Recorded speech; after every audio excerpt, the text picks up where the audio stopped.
आप सभी का हमारे YouTube चैनल पर स्वागत है। तो बाल विकास और शिक्षा शास्त्र की जो कि आपके सीटेट का एग्ज़ाम है फरवरी में, उसको लेकर उसको मद्देनज़र रखते हुए हमने ये शिक्षा पेडागोगी की क्लासेस स्टार्ट की हैं, जो कि आपके प्रीवियसली जितने भी क्वेश्चन आंसर्स हैं जो आपके सीटेट में क्वेश्चन पूछे गए हैं उन सभी को लिया गया है। और ये जो वीडियो रहेगी ये आपकी सीटेट हुआ, एचटेट हुआ, यूपी टेट हुआ, सुपर टेट हुआ, इन सभी एग्जामों के लिए इंपॉर्टेंट है और ये सारे आपके प्रीवियस ईयर प्रश्न पत्रों पर आधारित ही आपके क्वेश्चन आंसर है। तो चलिए हम स्टार्ट करते हैं। निबंधात्मक प्रश्नों के द्वारा निम्नलिखित में से किस क्षमता का आकलन संभव नहीं है? तो निबंधात्मक प्रश्नों के द्वारा शिक्षार्थी का भाषण कौशल करना संभव नहीं। अनुसूचित जाति के बालकों की शिक्षा के प्रचार प्रसार हेतु कदम उठाने चाहिए। तो अनुसूचित जाति के बालकों के लिए पृथक विद्यालय खोलना, बालकों की शिक्षा के लिए विशेष प्रकार के प्रोत्साहनों का सूत्रपात करना, साथ ही विद्यालय में बालकों को समानता दिलाने के लिए संघर्ष करना जैसे कदम उठाने चाहिए। कक्ष में दृश्य श्रव्य सामग्री के संदर्भ में निम्न में से कौन सा कथन असत्य है?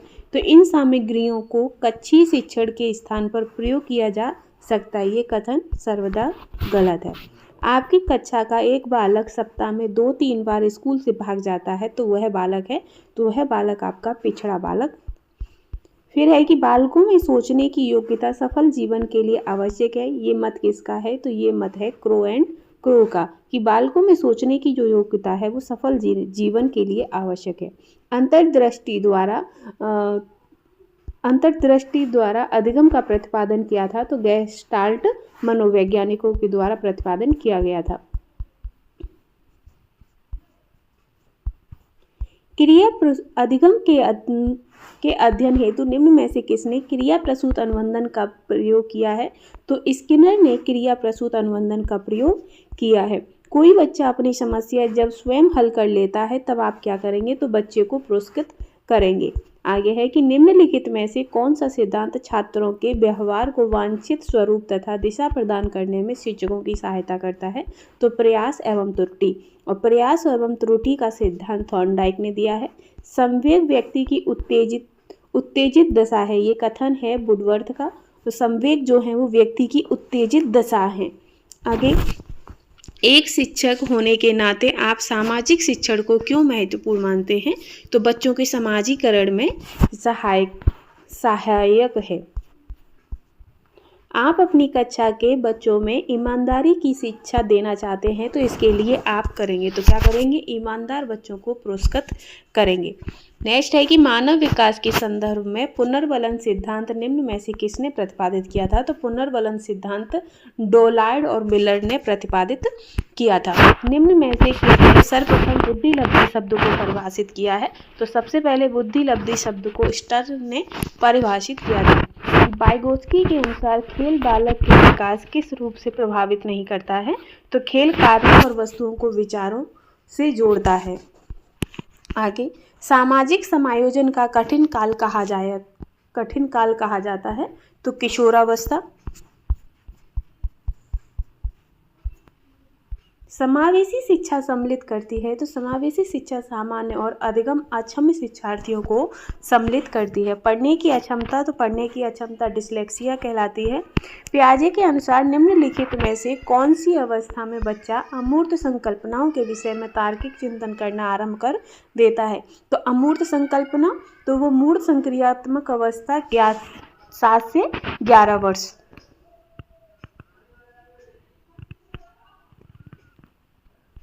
आगे, विशेष रूप से प्राथमिक स्तर पर विद्यार्थियों की सीखने संबंधी समस्याओं को संबोधित करने का सबसे बेहतर तरीका है अक्षमताओं के अनुरूप विभिन्न शिक्षण पद्धतियों का प्रयोग करना।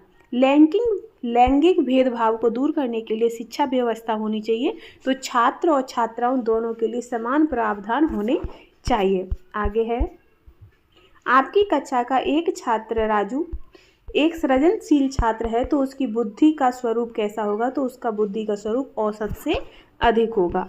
पूर्व माध्यमिक बच्चों के लिए निम्न में से कौन सी क्रिया एक कार्यात्मक क्रिया का स्वरूप है? तो कार्यात्मक क्रिया मिट्टी के एक खिलौने को 2 भागों में तोड़कर उसे दोबारा जोड़ना, ये कार्यात्मक क्रिया का स्वरूप है। निम्नलिखित में से किसने बच्चों की अंतःक्रियाओं को उनके विकास का मूल आधार माना है? तो लेव वाइगोस्की ने बच्चों की अंतःक्रियाओं को उनके विकास का मूल आधार माना है।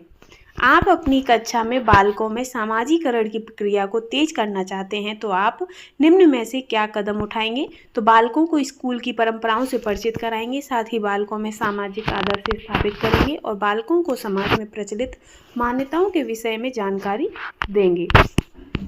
नेक्स्ट, आठवीं कक्षा की एक छात्रा रजनी की लंबाई पिछले वर्ष की तुलना में लगभग 6 इंच बढ़ गई है, तो उसके इस परिवर्तन को क्या कहेंगे? तो उसकी जो हाइट बढ़ी है, तो हाइट बढ़ने को रजनी की वृद्धि तेजी से हो रही है। ठीक है, आगे है कि किसी बच्चे के विकास की प्रक्रिया आरंभ हो जाती है, तो बच्चा जब माँ के गर्भ में होता है तभी से उसके विकास की प्रक्रिया शुरू हो जाती है। विकास की सबसे जटिल अवस्था किशोरावस्था होती है। एक विद्यार्थी के असामाजिक व्यवहार को सुधारने के लिए कौन सा कार्य नहीं करना चाहिए? तो दूसरे विद्यार्थियों से कहना कि वह उसके साथ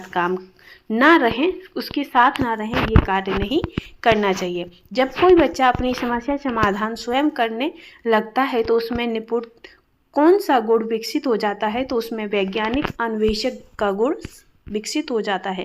निम्न में से कौन सा बच्चे की सामाजिक मनोवैज्ञानिक आवश्यकताओं के साथ संबंध नहीं है? तो शरीर से अपशिष्ट पदार्थों का नियमित रूप से बाहर निकलना, ये उनका सामाजिक विकास नहीं है। फिर है कि अधिगम को प्रभावित करने वाला शिक्षक से संबंधित कारक नहीं है, तो अनुशासनहीनता। आगे है कि जब अधिगम करने वाले में स्वयं ही अधिगम कार्य पर अधिकार प्राप्त करते हुए तनाव उत्पन्न होता है, तो उस स्थिति को आंतरिक अभिप्रेरणा कहते हैं। आगे है कि निम्नलिखित में से किस शिक्षा मनोवैज्ञानिक ने अभिप्रेरणा एवं अधिगम के बीच संबंध स्थापित करते हुए यह कहा कि अभिप्रेरणा से उत्पन्न क्रियाशीलता ही सीखने के लिए उत्तरदायी है? तो ये कथन स्किनर का है।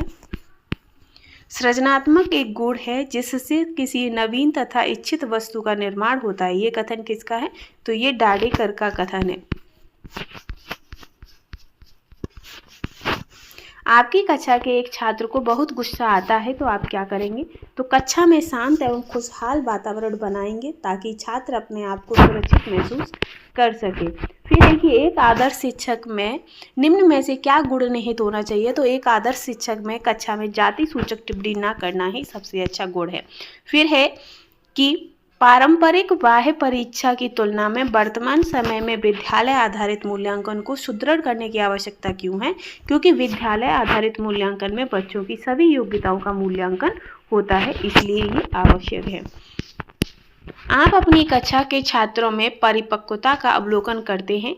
आप पाते हैं कि कुछ छात्र उम्र में पहले ही परिपक्व प्राप्त कर चुके हैं, जबकि कुछ छात्र परिपक्वता प्राप्त करने की उम्र में तो हैं लेकिन उनमें परिपक्वता नहीं है। तो इसका कारण क्या है? तो ये है वैयक्तिक विभिन्नता।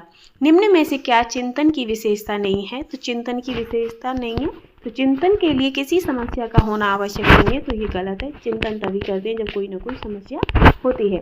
पियाजे के अनुसार किसी बालक में तार्किकता का अभाव किस आयु तक होता है? तो तार्किकता का जो अभाव है वो 7 वर्ष तक होता है।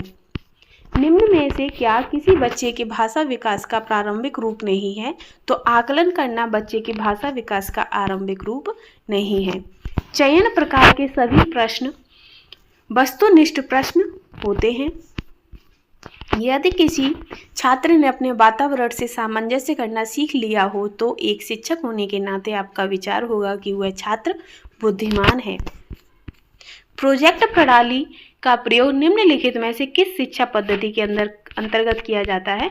तो प्रोजेक्ट प्रणाली का जो प्रयोग है वो प्रगतिशील शिक्षा के अंतर्गत किया जाता है। सृजनशील बालक का गुण नहीं है, तो नवीन दमन का अधिक से अधिक प्रयोग करना ये सृजनशील बालक का गुण नहीं है। बाल केंद्रित शिक्षा का सिद्धांत नहीं है, तो निश्चित उद्देश्य का सिद्धांत ये आपके बाल केंद्रित शिक्षा का सिद्धांत नहीं है। जो बालक डिस्लेक्सिया से ग्रसित है वह पढ़ने में अक्षमता का प्रदर्शन करते हैं। पियाजे के अनुसार बालक किस अवस्था में अपनी शारीरिक क्रियाओं के साथ समन्वय करते हुए संसार का अन्वेषण करने लगता है? तो संवेदी प्रेरक अवस्था के द्वारा। कक्षा में प्रस्तावना प्रश्न पूछना शिक्षण के किस सूत्र पर आधारित है? तो प्रश्न तो ज्ञात से अज्ञात की ओर। फिर है कि निम्नलिखित में से कौन बुद्धि की परिभाषा नहीं है? तो राजनीतिक, आर्थिक, सामाजिक शक्ति प्राप्त करने के लिए उपयुक्त उक्ति बुद्धि है, तो ये आपकी परिभाषा नहीं है। अनुकरण दूसरे व्यक्ति के बाह्य व्यवहार की नकल है, यह कथन किसका है? तो ये कथन रैवर्ण का है। आप अपनी कक्षा के बच्चों के बौद्धिक विकास में परिपक्वता लाना चाहते हैं, तो इसके लिए आपको किसका चुनाव करेंगे? तो बच्चों के समक्ष आने वाली समस्याओं को सुलझाने में उनकी मदद करेंगे। आपकी कक्षा का एक छात्र कक्षा में काफ़ी बात करता है, आप उसके विषय में पता करते हैं तथा पाते हैं कि वही छात्र अपने आप पर बहुत ही कम बात करता है, तो आप उस छात्र के विषय में निम्न में से क्या विचार करेंगे? तो हम उस बच्चे के विचारों को विद्यालय में मान्यता मिलती है, इसीलिए वो विद्यालय में ज़्यादा बात करता है। आगे है कि प्राकृतिक पर्यावरण का प्रभाव अधिगम की दशा को प्रत्यक्ष रूप से प्रभावित करता है। इससे क्या तात्पर्य है? तो इससे तात्पर्य है जलवायु तथा वायुमंडलीय दशाओं का योग बालक की बौद्धिक निष्पत्ति तथा सृजनशीलता पर गहरा प्रभाव डालते हैं। आगे है कि आप अपनी कक्षा के एक पिछड़े छात्र में अधिगम की गति को तीव्र करना चाहते हैं, जिससे वह सामान्य छात्रों की श्रेणी में आ सके। इसके लिए आप निम्न में से क्या उपाय करेंगे? तो उस बच्चे को उत्तम शिक्षण विधियों का प्रयोग करते हुए उसे सही दिशा में प्रेरित करेंगे। आगे, किसी बालक में संवेग आवश्यक है, क्योंकि संवेग बालक द्वारा किसी विशेष दिशा में ही प्रत्युत्तर होते हैं। एक अध्यापक को अपनी शैक्षिक क्रियाओं के अभियोजन के समय जाति भेद भाव के संदर्भ में अपनी शिक्षण प्रक्रिया में क्या अपनाना चाहिए? तो लचीलापन अपनाना चाहिए। आपकी कक्षा में कुछ बच्चे शारीरिक रूप से निःशक्त, कुछ बच्चे मानसिक रूप से निःशक्त तथा बाकी बच्चे सामान्य हैं। आपके अनुसार उन्हें कक्षा कक्ष में बिठाने की निम्न कौन सी व्यवस्था सर्वाधिक उपयुक्त होगी? तो बच्चों को कक्षा में कहीं भी बैठने की सुविधा प्रदान की जाए। बुद्धि के प्रति दर्श सिद्धांत का प्रतिपादन निम्न में से किसने किया है? तो थॉमसन ने किया है। वर्तमान समय में सतत एवं व्यापक मूल्यांकन के अंतर्गत ग्रेडों में अंकों का वितरण किया जाता है। इस प्रणाली में कितने प्रतिशत अंक प्राप्त करने वालों को बहुत अच्छा या बी ग्रेड के अंतर्गत रखा जाता है? तो 56 से लेकर 74% के लोगों को। आगे है मूल्यांकन की प्रक्रिया के दौरान शिक्षकों को काफ़ी सावधानी बरतने की आवश्यकता होती है। इस दौरान शिक्षकों को निम्नलिखित में से कौन सा कार्य नहीं करना चाहिए? तो इनमें से शिक्षार्थियों को विभिन्न वर्गों में विभाजित कर उनके बीच तुलना नहीं करनी चाहिए। साथ ही है, आप अपनी कक्षा में अपने शिक्षण के दौरान कड़ी मेहनत करते हैं, फिर भी आपकी कक्षा में काफ़ी शैक्षिक विभिन्नताएं दिखाई देती हैं। इसका कारण क्या हो सकता है? तो इसका कारण है कि भिन्न भिन्न छात्रों में वैयक्तिक गुण भिन्न भिन्न होते हैं। आपकी कक्षा की एक बालिका मीरा विद्यालय में होने वाली प्रत्येक क्रिया के विषय में जानने के लिए सबसे अधिक उत्सुक रहती है। आपकी इसकी इस प्रक्रिया पर प्रतिक्रिया होगी, तो आप मीरा को एक सृजनशील बालिका मानेंगे। फिर है कि आपकी कक्षा का एक छात्र मोहन बोलते समय हकलाता है, तो आप उसकी शिक्षा के प्रबंधन हेतु क्या आवश्यक कदम उठाएंगे? तो उसमें अध्ययन की गलत आदतों पर नियंत्रण कराएंगे। नेक्स्ट, यदि आप अपनी कक्षा के बच्चों में यह भावना जागृत करना चाहते हैं कि उन्हें विद्यालयी उपलब्धियों में सफल होना चाहिए, तो उसके लिए आप निम्न में से क्या उपाय अपनाएंगे? तो आप बच्चों की बौद्धिक क्षमताओं का विकास करेंगे, बच्चों का मार्गदर्शन उचित दिशा में करेंगे, साथ ही अपने सभी उचित विधियों का प्रयोग करेंगे। किसी बालक की समस्याओं के विषय में पता लगाने के लिए कम उपयोगी मनोवैज्ञानिक विधि क्या है? तो सबसे कम उपयोगी परीक्षण विधि होती है। पाठ्यक्रम निर्माण में सर्वाधिक महत्व किसको दिया जाता है? तो पाठ्यक्रम निर्माण में सबसे ज़्यादा वैयक्तिक भिन्नता को महत्व दिया जाता है। अधिगम के संदर्भ में शिक्षा शास्त्रियों एवं मनोवैज्ञानिकों ने विविध प्रकार की परिभाषाएं दी हैं। इन परिभाषाओं के अनुसार अधिगम चलने वाली एक निरंतर प्रक्रिया है, तो जीवन पर्यंत चलने वाली एक निरंतर प्रक्रिया है। बालक अपने चारों ओर जिन वस्तुओं और परिस्थितियों को देखकर जो चिंतन करता है वह प्रत्यक्ष चिंतन कहलाता है। आपकी कक्षा के समाजीकरण में आपकी भूमिका है, तो बच्चों का बौद्धिक विकास करने में आपकी भूमिका रहेगी। बालकों के नैतिक विकास को समझने के लिए जीन पियाजे ने निम्न में से कौन सी विधि को अपनाया है? तो जीन पियाजे ने साक्षात्कार, तार्किक जांच पड़ताल विधियों को अपनाया है। मैं कौन हूँ, क्या हूँ, मैं कुछ भी हूँ आदि ऐसी प्रबल भावनाएं विकास की किस अवस्था की ओर इंगित करती हैं?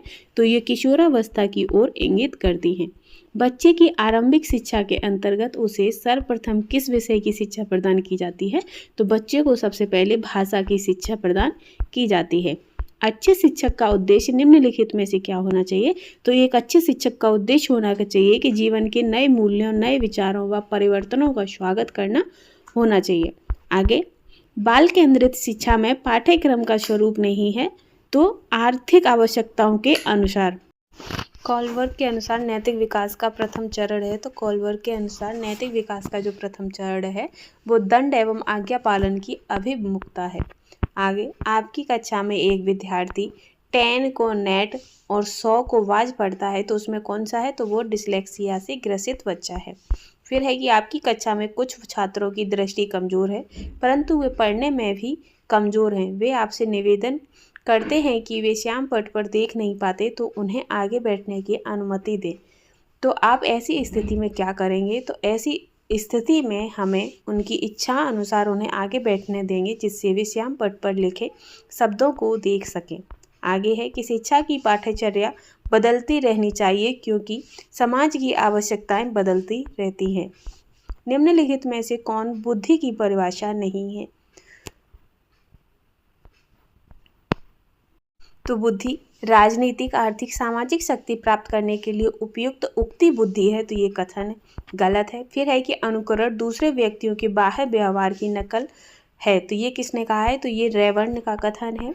आप अपनी कक्षा के बच्चों के बौद्धिक विकास में परिपक्वता लाना चाहते हैं, तो इसके लिए आप निम्न में से किसका चुनाव करेंगे? तो हम बच्चों के समक्ष आने वाली समस्याओं को सुलझाने में उनकी मदद करेंगे। आपकी कक्षा का एक छात्र कक्षा में काफ़ी बात करता है, आप उसके विषय में पता करते हैं तथा पाते हैं कि वही छात्र अपने घर पर बहुत ही कम बात करता है, तो आप उस छात्र के विषय में क्या विचार देते हैं? तो क्योंकि उससे विद्यालय में प्रत्येक समय बच्चों के साथ खूब विचार करने की, या फिर उस बच्चे को विचारों को, जो उस बच्चे के जो विचार हैं उसे विद्यालय में मान्यता मिलती है, इसलिए वह क्लास में ज़्यादा बात करता है। प्राकृतिक पर्यावरण का प्रभाव अधिगम की दिशा को प्रत्यक्ष रूप से प्रभावित करता है। ये इससे तात्पर्य क्या है? तो इससे तात्पर्य है कि प्राकृतिक प्रभाव, जिसमें जलवायु तथा वायुमंडल दशाओं का योग बालक की बौद्धिक निष्पत्ति तथा सृजनशीलता पर गहरा प्रभाव डालते हैं। आप अपनी कक्षा के एक पिछड़े छात्र में अधिगम की गति को तीव्र करना चाहते हैं, जिससे वह सामान्य छात्रों की श्रेणी में आ सके। इसके लिए आप निम्न में से क्या उपाय अपनाएंगे? तो इसके लिए हम उत्तम शिक्षण विधियों का प्रयोग करते हुए सही दिशा में प्रेरित करेंगे। आगे है कि किसी बालक में संवेग आवश्यकता है, क्योंकि संवेग बालक द्वारा किसी विशेष दिशा में दिया गया प्रत्युत्तर होता है। आगे है कि एक अध्यापक को अपनी शैक्षिक क्रियाओं के अभियोजन के समय जातीय भेदभाव के संदर्भ में अपनी शिक्षण प्रक्रिया में क्या अपनाना चाहिए? तो अपनी शिक्षण प्रक्रियाओं में लचीलापन अपनाना चाहिए। आपकी कक्षा में कुछ बच्चे शारीरिक रूप से निःशक्त और कुछ बच्चे मानसिक रूप से तथा बाकी बच्चे सामान्य हैं। आपके अनुसार उन्हें कक्षा में बिठाने की निम्न कौन सी व्यवस्था सर्वाधिक उपयुक्त होगी? तो ऐसे बच्चों को कक्षा में कहीं भी बैठने की सुविधा प्रदान की जानी चाहिए। बुद्धि के प्रतिदर्श सिद्धांत का प्रतिपादन किसने किया है? तो बुद्धि के प्रतिदर्श सिद्धांत का प्रतिपादन थॉमसन ने किया है। वर्तमान समय में सतत व्यापक मूल्यांकन के अंतर्गत ग्रेडों के अंकों का वितरण किया जाता है। इस प्रणाली में कितने प्रतिशत अंक प्राप्त करने वाले छात्र को बहुत अच्छा या वी ग्रेड के अंतर्गत रखा जाता है? तो 56 से 74 के बीच में। आगे, मूल्यांकन की प्रक्रिया के दौरान शिक्षकों को काफ़ी सावधानी बरतने की आवश्यकता होती है। इस दौरान शिक्षकों को निम्न में से कौन सा कार्य नहीं करना चाहिए? तो शिक्षकों को शिक्षार्थियों को भिन्न वर्गों में विभाजित कर उनके बीच तुलना नहीं करनी चाहिए। आप अपनी कक्षा में अपने शिक्षण के दौरान कड़ी मेहनत करते हैं, फिर भी आपकी कक्षा में काफ़ी शैक्षिक विभिन्नताएं दिखाई देती हैं। इसका कारण क्या है? तो इसका कारण है कि भिन्न भिन्न छात्रों में वैयक्तिक गुण भी भिन्न भिन्न होते हैं। आपकी कक्षा की एक बालिका मीरा विद्यालय में होने वाली प्रत्येक क्रिया के विषय में जानने के लिए सबसे ज़्यादा उत्सुक रहती है, तो आपकी इस प्रक्रिया पर क्या प्रतिक्रिया होगी। तो मीरा जो है वो एक सृजनशील बालिका है। आगे, आपकी कक्षा का एक छात्र मोहन बोलते समय हकलाता है, तो आप उसकी शिक्षा के प्रबंधन हेतु क्या आवश्यक कदम उठाएंगे। तो उसमें अध्ययन की गलत आदतों पर नियंत्रण कराएंगे। आगे, यदि आप अपनी कक्षा के बच्चों में यह भावना जागृत करना चाहते हैं कि उन्हें विद्यालयी उपलब्धियों में सफल होना चाहिए, तो इसलिए आप निम्न में से क्या उपाय अपनाएंगे। तो बच्चों की बौद्धिक क्षमताओं का विकास करेंगे, साथ ही बच्चों का मार्गदर्शन उचित दिशा में करेंगे और अपने शिक्षण में उचित विधियों का प्रयोग करेंगे। किसी बालक की समस्याओं के विषय में पता लगाने के लिए कम उपयोगी मनोवैज्ञानिक विधि आपकी परीक्षण विधि है। पाठ्यक्रम निर्माण में सर्वाधिक महत्व किसको दिया जाता है। तो पाठ्यक्रम निर्माण में सबसे ज़्यादा महत्व वैयक्तिक भिन्नता को दिया जाता है। अधिगम के संदर्भ में शिक्षा शास्त्रियों एवं मनोवैज्ञानिकों ने विविध प्रकार की परिभाषाएं दी हैं। इन परिभाषाओं के अनुसार अधिगम जीवन पर्यंत चलने वाली एक निरंतर प्रक्रिया है। बालक अपने चारों ओर जिन वस्तुओं और परिस्थितियों को देखकर जो चिंतन करता है वह एक प्रत्यक्ष चिंतन कहलाता है।